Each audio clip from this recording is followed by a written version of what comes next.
그리스도인의 재정 원칙, 이제 그 앞선 챕부터에 이어서 두 번째 11조에 대한 부분을 공부합니다. 11조 생활을 하신 분들은 이번 섹션이 그렇게 좋은 것을 점검하는 기간 될 것이고, 11조 하기가 부담스러우신 분들은 좀 어려운 강의가 될 수 있습니다. 이번 섹션이, 그러니까 11조에 대한 부분이 네 번째 강의에서 이 전체 책에서 제일 긴 부분이죠. 그 얘기는 저자가 중요하게 여긴다는 걸 볼 수 있습니다. 근데 두 번째 강의입니다. 하나님 나라의 경제 체제를 보게 되면, 지금 이제 보통 우리가 카드를 쓰고 있는데, 그 카드를 쓰는 것을 이제 11조와 같다라고 설명합니다. 그러니까 ATM 카드를 잘 쓰려면 비번을 입력해야 되는데, 비번을 입력하는 것에 비교하여서 예물 드리는 것으로 그렇게 비유를 하고 있습니다. 하늘 보좌에 우리가 입금도 하고 출금도 한다면 출금과 관련되어서, 그러니까 입금과 관련되어 집어넣고 빼는 것에 있어서 중요한 것을 바로 11조에 비유하고 있습니다. 지금 여기 보시면 11조의 또 다른 목적은 한 개인이나 가정이 재정과 관련된 두려움에서 벗어나도록 해준다라고 나와 있어요. 사실 10%에 대한 헌금은 처음 하시는 분들은 어려운 결정일 것입니다. 사실 예전보다 살기는 좋아졌지만 사람들은 재정에 대한 두려움이 많이 남아있죠. 그랬을 때 하나님께 내어 맡기고 참새 믿음으로 사는 것을 인도하는 장치가 바로 11조라 그렇게 볼 수 있겠죠. 네, 그 다음 페이지에 보시면 여러 가지 얘기를 전하고 있습니다. 만일 당신이 규칙적으로 이 헌금을 하기로 결단했다면 두려움을 느낄 수 있다. 그러나 이것은 다시 말하지만 당신의 삶 가운데 참새 믿음이 아직 자리 잡지 않았다는 증거다. 상당히 저자는 좀 극단적으로 설명을 하고 있습니다. 많은 사람들이 과거에 제대로 공급받지 못한 경험들 때문에 마음속에 아주 강력한 내적 이미지, 성경적으로 말하면 견고한 진을 가지고 있다. 과거의 경험은 우리에게 이렇게 속삭인다. 이런 원칙은 다른 사람들한테는 통할지 몰라도 나한테는 아니야. 나도 이런 원칙을 다 따라 해봤지만 얻은 것은 없었어 라고 스스로 말할 수가 있겠죠. 자, 그렇다면 우리는 이 헌금을 하면 복 받는다. 자, 이런 식의 법칙이 아니라 참새 믿음으로 먹이시고 입히시고 공급자 되신 하나님으로 우리가 그거 따라갑니다. 그런 믿음으로 사는 게 중요한데 그러한 전제에서 이 11조 이야기를 계속 언급하고 있습니다. 그 다음 페이지 보시면 뭐 이렇게 이와 관련된 어떤 이제 간증을 싣고 있고 간증은 여러분께서 읽어보시면 되니까 다 읽지 않습니다. 지금 여기 보시면 또 다시 이 그 멘트를 좀 하고 있습니다. 이 예물의 다른 목적은 만몬의 영의 능력과 돈을 신성시하도록 만드는 영향력을 깨뜨릴 수 있다라고 합니다. 누군가에게 돈을 주면 그 돈은 내가 쓸 기회가 날아간다라고 사람들은 생각하죠. 그렇지만 그렇지 않고 그것은 내가 돈에 매이지 않고 사는 겁니다. 그렇게 믿음 생활을 할 수 있다는 것을 이 책은 얘기하고 있는 것이죠.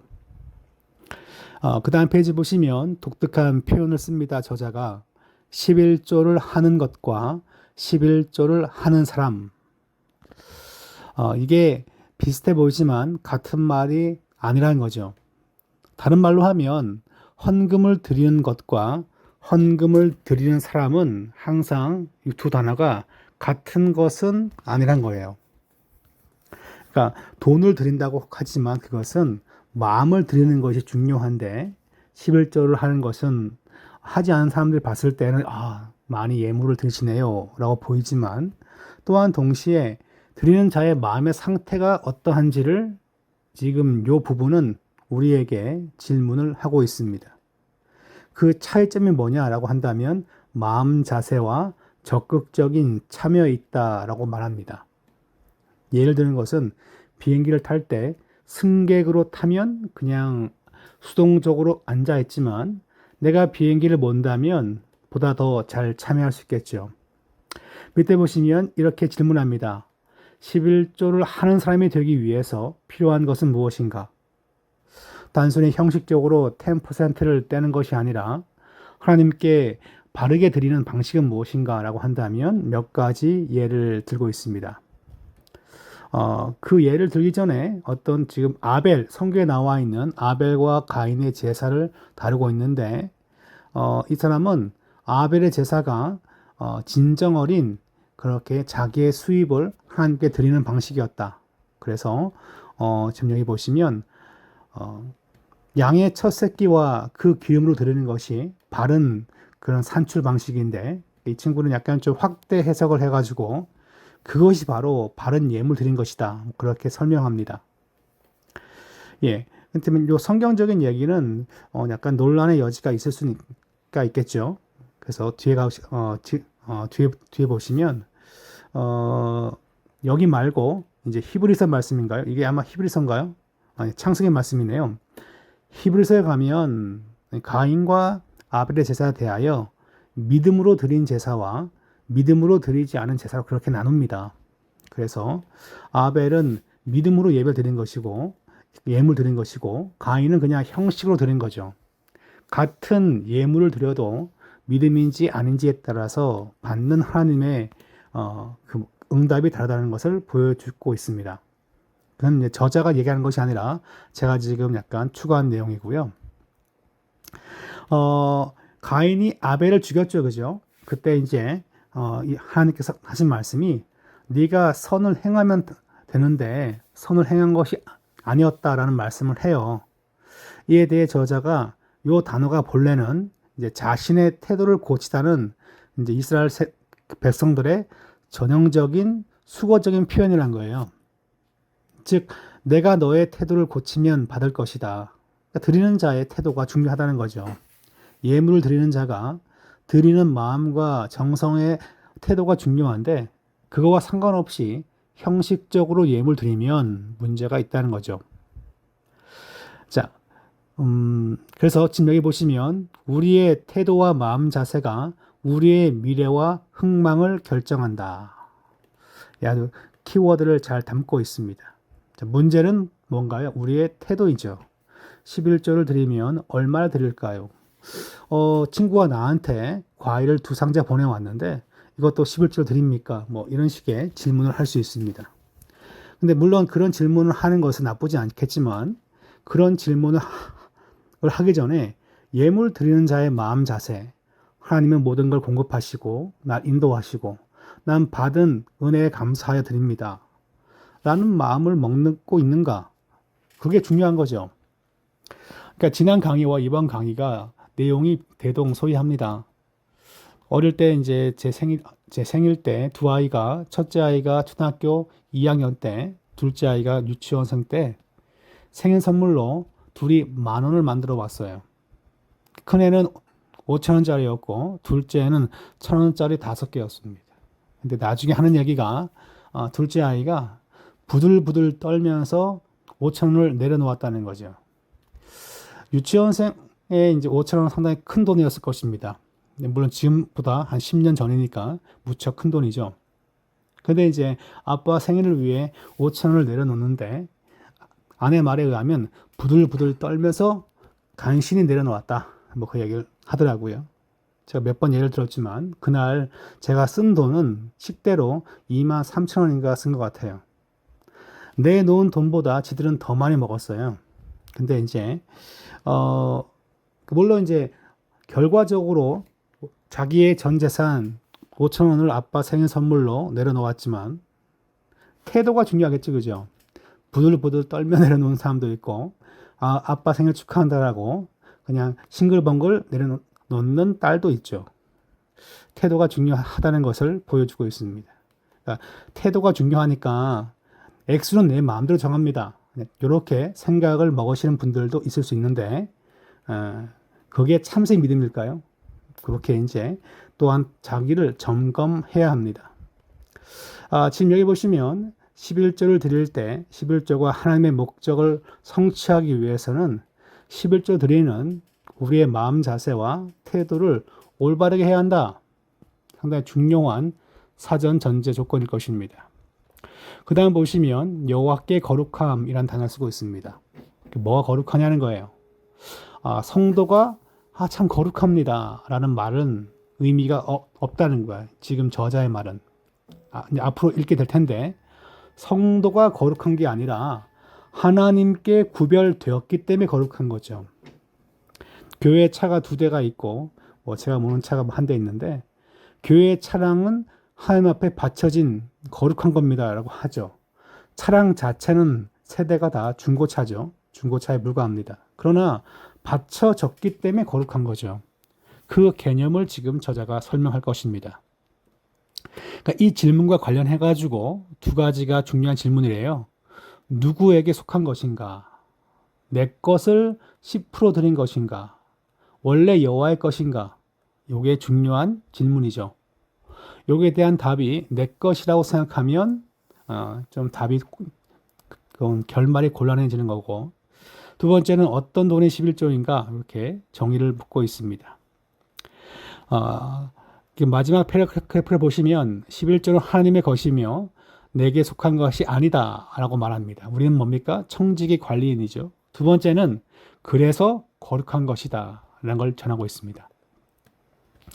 그 다음 페이지 보시면 이렇게 나와 있습니다. 나의 돈에서 10%를 드리는 것이라고 저자가 생각해 왔다는 거예요. 감사하게 내가 드립니다. 근데 그게 아니라 본래 하나님 것이란 거죠. 이게 충격이란 것입니다. 어떤 사람이나 물건이 거룩하다는 것은 무슨 의미일까요? 라고 질문하는데 따로 구별된 것, 드려진 것이 거룩이란 단어의 원래 뜻이에요. 그렇다면 거룩이란 것은 그것 자체가 거룩한 것이 아니라 구별되어 드려지는 대상이 있을 때만 그것이 거룩한 의미가 있는 거죠. 똑같은 10만 원인데 하나님께 드리기로 이미 되었기 때문에 그 10만 원 자체가 거룩한 거죠. 나머지 90만 원 그냥 90만 원인 거예요. 그러니까 드려지는 대상에게 드려졌기 때문에 거룩한 거죠. 사람이나 물건이나 어떤 장소, 밑에 다른 교회에서 지금 건축을 하고 있는데 그렇게 현수막에 붙여놨죠, 그죠? 어느 교회가 하나님께 드려진 거룩한 땅이라고. 그러니까 하나님께 드려졌기 때문에 거룩한 거죠. 그런데 자기 마음대로 건축 양식을 바꾸고 건축 용도를 바꾸면 그건 도적질을 한 거죠. 교회가 그런 용도로 썼지만 상당히 이제 교회마다 이런 공금 유형에 대한 그런 법적인 그런 싸움이 가끔 발생되는데 큰 교회마다 이유가 바로 여기에 있어요. 하나님께 뭐 하기로 바쳐진 돈인데 그것을 하고 싶은 대로 용도를 바꾼 거예요. 그 교회가. 그러면 그것은 도둑질한 돈이 되는 것입니다. 하나님의 용도로 쓰기로 땅을 사고 건물을 했는데 그것을 다른 용도로 하나님의 용도로 쓰지 않고 세를 내주거나 혹은 판매하거나 그렇게 쓰게 되면 엄밀한 의미에서는 그것도 교회가 하나님께 드려진 것을 교회가 도적질한 게 되는 거죠. 네, 설명이 좀 쉽지 않습니다. 좀 고민하며 들으셔야 합니다. 그래서 무엇에게 드려진 것인가? 누구에게 드려진 것인가? 라는 질문이 거룩이라는 단어를 생각하면 반드시 나온다. 이렇게 설명합니다. 그 옆 페이지를 보시면 이렇게 나와 있습니다. 그래서 물건 자체가 거룩한 것이 아니라 누구에게 바쳐졌고 어떤 무엇을 위해 그것이 만들어졌냐에 따라서 그러기 때문에 거룩하다는 거죠. 그래서 거룩의 반대말은 일상이고, 그러니까 지금 저자는 팩스가 4대가 있고, 팩스 선이 하나가 있고 나머지가 전화선이라면 한 선은 팩스 용도를 위해서 거룩하지 않냐, 뭐 그런 얘기를 합니다. 밑에 보시면 재미난 글이 있습니다. 주님과 관계를 위해 헌신하고 구별되었다는 걸 의미하는 것인데 거룩이란 말은 사람의 행동과 활동은 오직 주님께 속하기로 결단한 선택 때문에 다른 사람들에 의해 자발적으로 제한될 수 있다.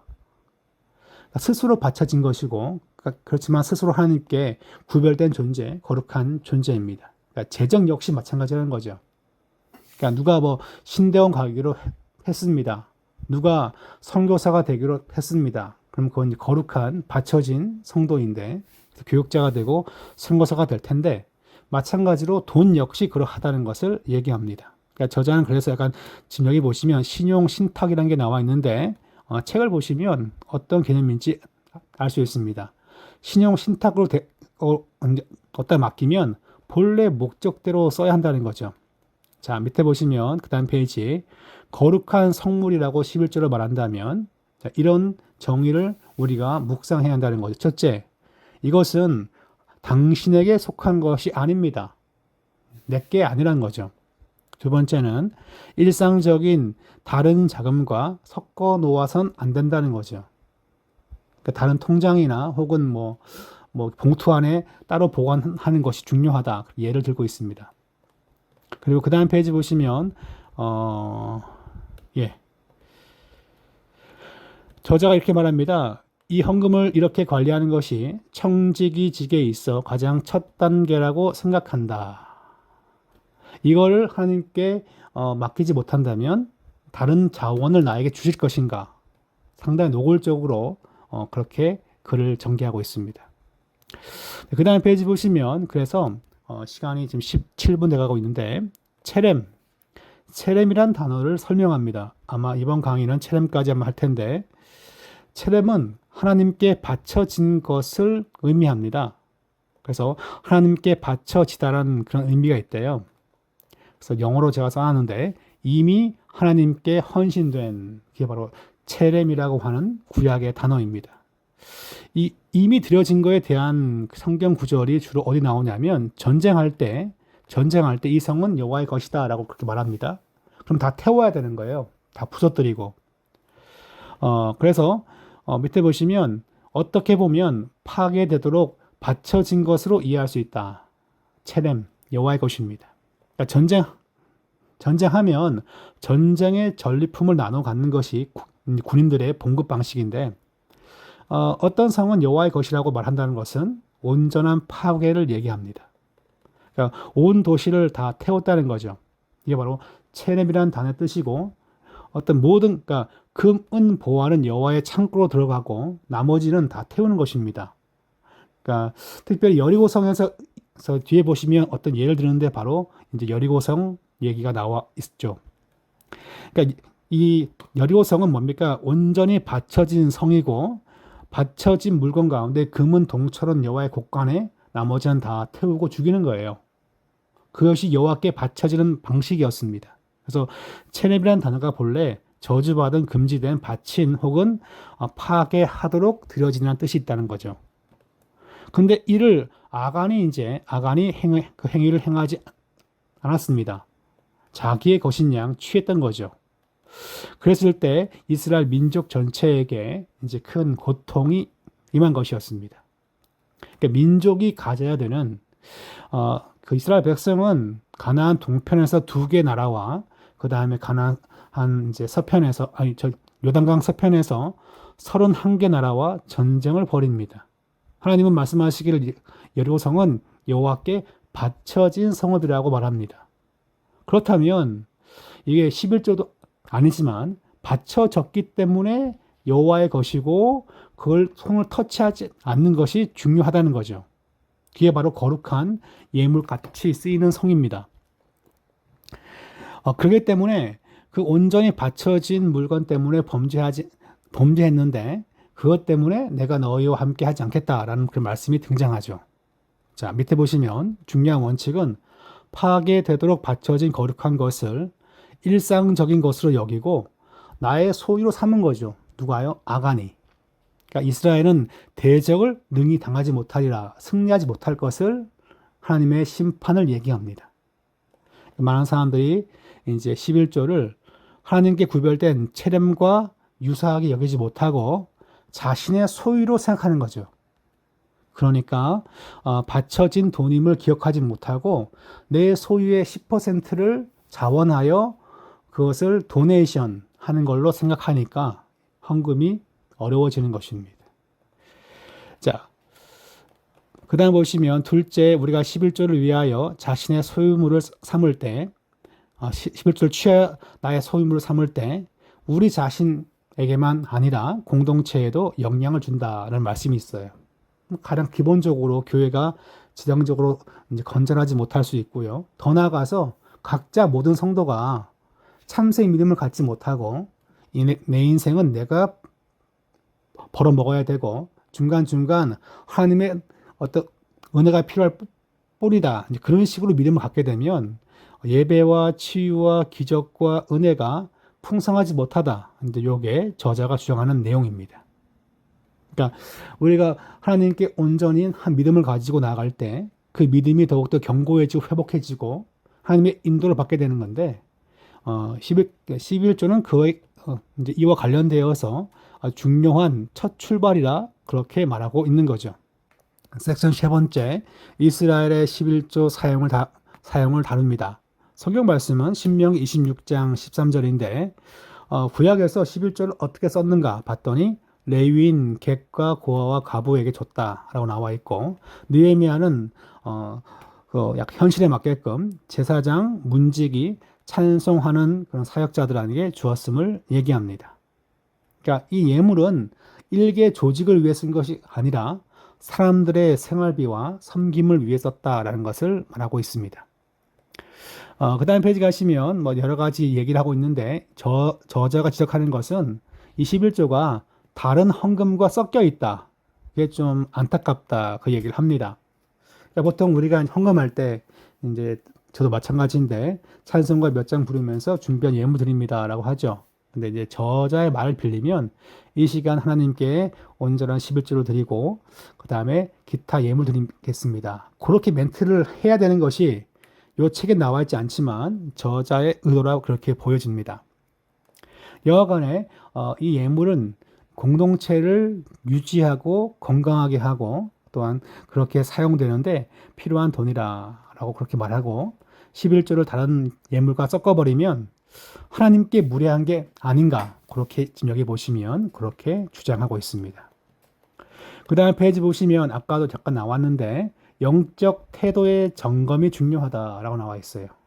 그러니까 예물이라는 것은 들여다보면 형식적으로 드리게 되고 기계적으로 드리게 되죠. 그죠? 10분의 1 그냥 계산해서 드리기도 하고 어떤 사람은 그냥 그거와 상관없이 그냥 11조라는 타이틀을 쓰지만 금액을 줄여서 내기도 할 것입니다. 근데 그러면서 정기적으로 11조에 대한 나의 마음가짐이 어떤지를 점검할 것이 필요합니다. 밑에 보시면 이제 신명기 26장에 보시면 기업을 받아가지고 그걸 소산물을 거두어서 하나님의 이름을 두시려고 택하신 곳, 즉 성막이나 성전으로 와서 하나님께 그 모든 것을 고백하면서 드리는 것, 하나님이 주셨나이다 라고 하면서 드리는 그런 자세를 말하고 있습니다. 그렇다면 첫 번째로 제시하는 것은 이것입니다. 예물을 드릴 때, 11조 드릴 때 가져야 첫 번째 원칙은 항상 이걸 점검해야 한다는 거죠. 감사합니다. 이번 달에도 감사합니다. 이번 해에도 감사합니다. 하나님의 인도하심을 따라 이렇게 살게 하심을 감사합니다. 라고 고백을 드리는 것입니다. 그 다음 페이지 보시면 경배하고 기뻐하는 것이다 라고 나와 있습니다. 경배와 기뻐함. 엄숙하게 드리는 여기 보시면 저자가 어릴 때 너무 엄숙하게 11조를 들었다는 거예요. 그 시간이. 그게 아니고 경배하고 기뻐하는 것이 중요하다라는 것을 얘기하고 경배와 찬송을 하며 드리는 마음의 자세가 중요함을 얘기하고 있습니다. 네, 다 읽어보진 않고요. 제가 지금은 세 번째 원칙은 이전에 여호와께 내가 순종하며 살았는지를 검토하는 게 중요하다. 그러니까 자기의 죄를 돌아보고 예물 드리니까 하나님 지금 많이 드리니까 좋죠. 뭐 이렇게 도저히 우리는 뻐길 수는 없지 않습니까? 그 예물이 하나님 앞에 큰 돈이 아니기 때문에 그래요. 그러므로 항상 우리는 항상 예물을 드릴 때마다 어떤 자랑을 하거나 혹은 남들한테 보여주는 것이 아니라 우리의 영혼을 주님 앞에서 점검받는 게 중요한 것입니다. 그 다음 페이지 가시면 네 번째 원칙, 부정한 몸으로 이를 떼어두지 아니했고란 성경 구절을 통해서 우리가 자신의 영혼이나 삶이 정결한지를 돌보면서 예물을 준비해라. 앞에 나온 내용과 좀 비슷한 내용일 것입니다. 자, 그 다음에 다섯 번째 원칙은 죽은 자를 위하여 이를 쓰지 아니했고라고 나와 있어요. 그러니까 예전에는 이제 보통 사람들이 죽을 때, 지금도 그러지만 동양 문화권에서는 그 관 속에다가 돈을 집어넣습니다. 그러니까 돈을 벌어가지고 쓰잘데기 없는데 우상 숭배와 망자를 위해 쓰는 것이 아니라 하나님 말씀을 위해서 하나님 말씀의 어떤 선포와 그러니까 즉 전도와 선교와 구제를 위해 쓰는 게 중요한데, 그래서 11조는 죽은 자를 위해 쓰는 것이 아니라 살아계신 하나님 앞에 드리는 행위라는 것을 얘기하고 있습니다. 네, 이제 드디어 이제 마지막 페이지인데 그렇게 별로 길지 않네요. 오늘 영상은 짧으면 제가 지금 이렇게 녹음하지만 뒷부분을 좀 더 녹음하여서 한꺼번에 이렇게 처리하겠습니다. 자, 여섯 번째 원칙은 여호와의 말씀을 청종하여 주께서 내게 명령하신 대로 다 행하였사오니라는 말씀 안에 있다는 거죠.